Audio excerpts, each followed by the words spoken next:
So, ladies and gentlemen, welcome to our Planets Through Nakshatra series of the week. And this week we're going to be covering Venus in Satabhisha nakshatra. And Satabhisha nakshatra is a nakshatra that occurs from 640 to 20 degrees of Aquarius zodiac sign. So when Venus is here, it's in the constellation of Satabhisha. And Venus, as you know, represents your spouse. Whether you're a male or female, it'll represent your spouse. I find it funny. I have said this since like the beginning when I started this series, and everybody keeps asking me, so is Venus a spouse for a female too? Yes. A woman needs to look for Jupiter and Venus both. Venus can represents the quality and part of the nature of the spouse. But Venus can sometimes represent you as well.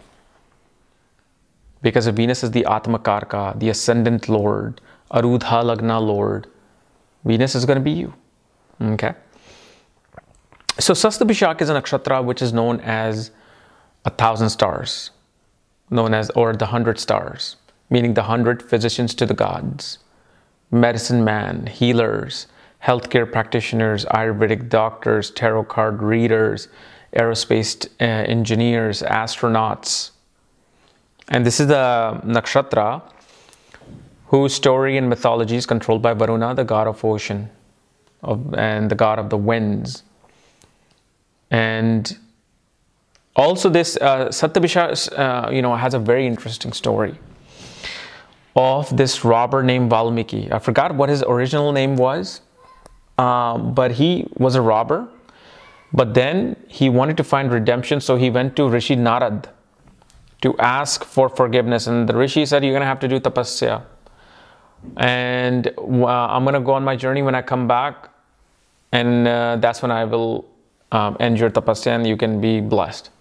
So it was, I believe, for like what, 2, 3, 4 years he kept, no, I think it was 20 years he kept doing tapasya, and he finally came back and forgave him, and from a robber he became Valmiki. He was giving a spiritual name Valmiki. He became a sage. So taking that into account, the one thing that we see about this Venus is the eccentricity of your spouse. Spouse is going to be very eccentric, and most definitely 100% your spouse will have some past. There will be skeletons in the past that will come out. And of course, everybody has skeletons, but no, these people have certain skeletons. Like perhaps spouse was, when she was or he was, a teenager, they were caught shoplifting, which is kind of like a Valmiki story of robbery.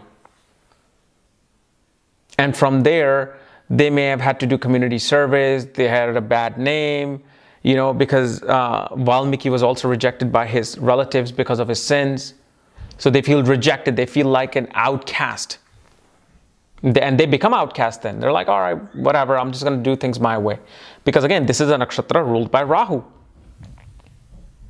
And Rahu is that planet that likes to just break rules, break laws.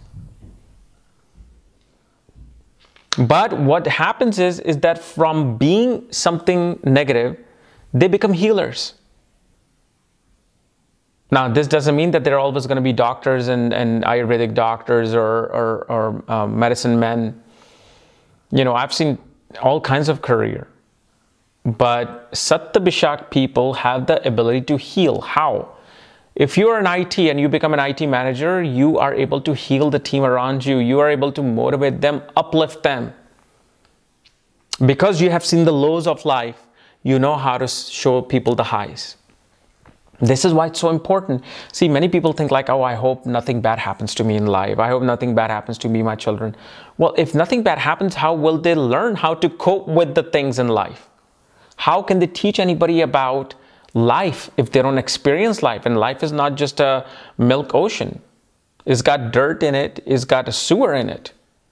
And once you experience all of it, you know exactly when somebody's on the sewer side, tell them how to reach the side of the milk, the pure milk, to wash yourself.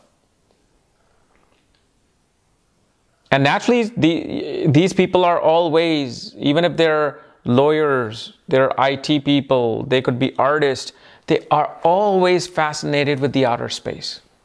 They love watching, you know, like shows like Neil deGrasse Tyson's Cosmos. Or who was the other famous physicist back in the 70s? He kind of talked like this. Remember his long hair? The sun will see you in billions of years. God, I forgot his name. He was such a famous physicist. I know his face. He had like long sideburns. My God. I'll remember it. I'll put it up in annotation or something.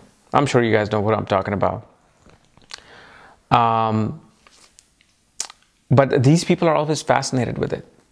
They love looking at outer space and the stars and galaxies and, you know, wanting to know what's on this planet, what's on that planet. Why? Why? Think about it. Think about the symbolism of this nakshatra. It's known as the 100 stars. Imagine if you saw 100 stars in a group together in the sky, which is very rare. You won't be able to see this unless you go to like Northern Ireland or some northern hemisphere of this planet.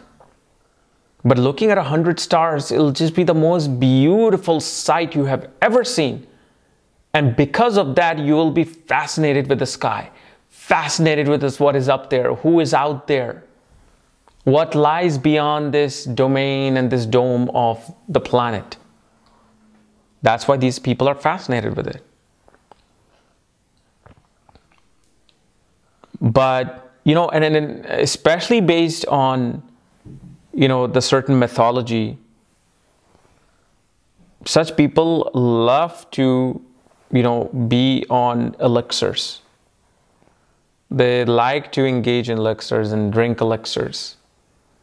They want to kind of like forget their sins. They see, that's the thing about Satabhisha.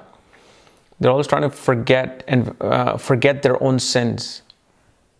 And because we're in this, you know, transition from Kali Yuga through to Dwapar Yuga, most of the time early on, people were like, you know, finding the most negative ways to forget their problems. In Dwapar Yuga, at least now, what happens with Satabhisha, they find spiritual gurus and enlightenment. And these actually people will make the great teachers, great advisors, great counselors. Why? Because you can't have a counselor of an IT unless they have seen all about IT industry, right? Information technology, all the bad, all the good. They have seen when things don't work properly, everything is just like down to shit, and they have to build it back up. That's the kind of teacher you should want. Like, how many problems have you faced? Oh, and what was the solution? Oh, thank you. And then when that problem occurs, you're like, I remember what my teacher said. He did this, that, this, he put this code, and it worked. Okay, let's do it. Ah, it worked. But one thing you got to know, these people are extremely eccentric. Hardest people to figure out. Are you this or are you that? Are you materialistic? Are you spiritual? Are you a robber? Are you a saint? Who are you? But obviously, once you go into the Padha level of your planet or your Venus and Satabhisha nakshatra, that's when the more stories comes out. Because remember, Padha is not just a section in mathematical order. Padha actually is one of the different parts of that constellation. One part may represent the head, one part represents the chest, the feet, you know, the hands. Because of those, where exactly the planet is, like the fixed star, that the Padha energy comes in. And then the Padha energy tells us like, okay, there's additional story like this. So that's something we see later on with the aspects and conjunction. So this is my analysis of Venus in Satabhisha nakshatra. Now, obviously, if you're new to my channel, subscribe below.